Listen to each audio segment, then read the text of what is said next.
chicos, en el vídeo de hoy os voy a enseñar este juguete sensorial. Bueno, tiene pilas, claro.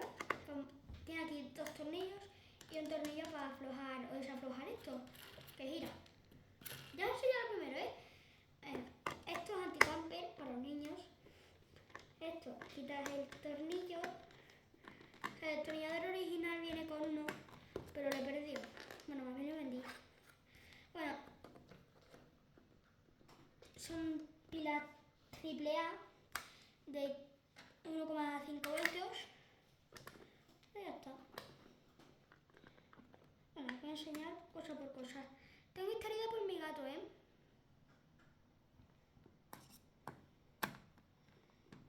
Pero os voy a apretar esto para que nadie pueda acceder. Bueno, primero está... con esto lo enciendes. Lo metes aquí en la terminal de la llave, da igual cualquier llave que elijas. Ahora, hacemos esa gira. Se enciende este LED, se enciende este LED, y luego mira, luego está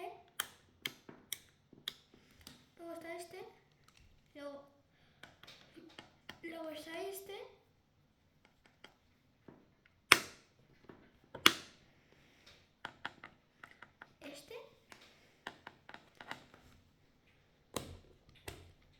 luego va aquí, luego va